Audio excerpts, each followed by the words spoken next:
Do you believe in perfect? Because I don't, but I do believe in better. Now, if you're back for the second video in the series, The Road to a Better Lawn, welcome back. If you have not seen that first video, please go and take a look at it, and then come on back and join us as we continue on the road to a better lawn. The first video covered expectations, goals, and watering. In this video, we're gonna go ahead and talk about feeding your lawn, mowing, and the essential lawn equipment that you're gonna need. Fertilizer is what feeds your lawn, and it comes in granular and liquid forms. Any fertilizer that you purchase should have your analysis on it. That's going to be your macros, which is your NPK. Now, what does NPK stand for? It's your nitrogen, phosphorus, and potassium.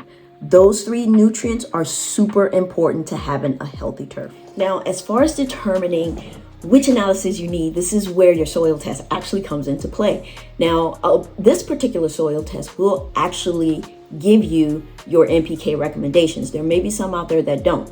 But if not, remember, you may not always see nitrogen on all of the soil tests, but look at that P and the K, and that is what you use to determine which fertilizer you will be using to feed your lawn. Now, this is where things might get a little bit spicy, because I am gonna talk to you about my preference as far as my granular fertilizer and my liquid fertilizer.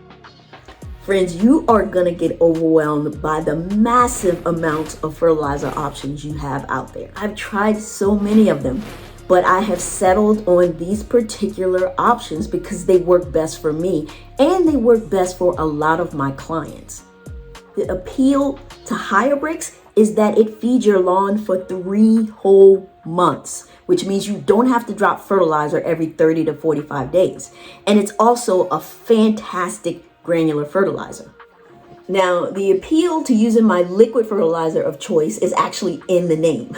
Simple Lawn Solutions has a large range for you to choose from depending on which analysis you need, and the product is really, really simple to use. Now, there's just one more that I want to mention because I realize that there may be some organic people out there who want to stick with organic fertilizers. And my highest recommendation for you is going to be the Lawn Box line of organic fertilizers. That has worked fantastically for me in my yard. As I said before, there are so many fertilizer options out there for you to choose from, but my goal is to make sure you don't go down a rabbit hole with all of these products being thrown at you. So that's why I'm only going to recommend the ones that I've mentioned here in the video. Now, feel free, as always, to go out and research what may work better for you. Proper mowing is more important than most people think. To maintain healthy grass, you need to mow it at the right height and the right frequency. You can determine the frequency by following the 1/3 rule, which means never cut off more than 1/3 of the grass blade at any one mow. Consistent mowing exposes the grass to the right amount of sunlight, which helps the grass grow much healthier and greener. When you mow at the correct height, you keep the weeds at bay, and you protect your lawn from disease and pests. Not to mention, you're making the lawn maintenance that much easier. It's going to be really important to keep your mower blades sharp, otherwise you invite disease. Lastly, as you know, there's nothing better looking than a freshly mowed lawn. The beauty of it only gets better as your lawn grows healthier and thicker.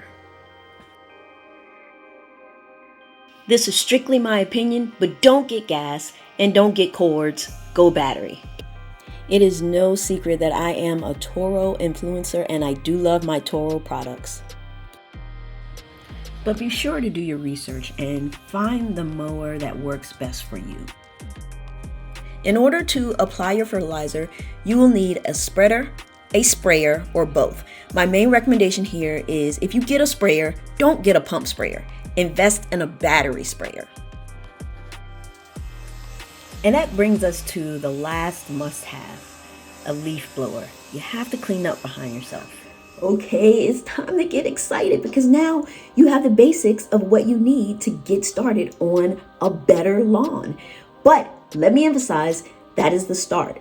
There are going to be some things that you need to include in your lawn plan in order to maintain and protect all of the hard work that you've done. Those are the things that I'm going to talk to you about in the next video.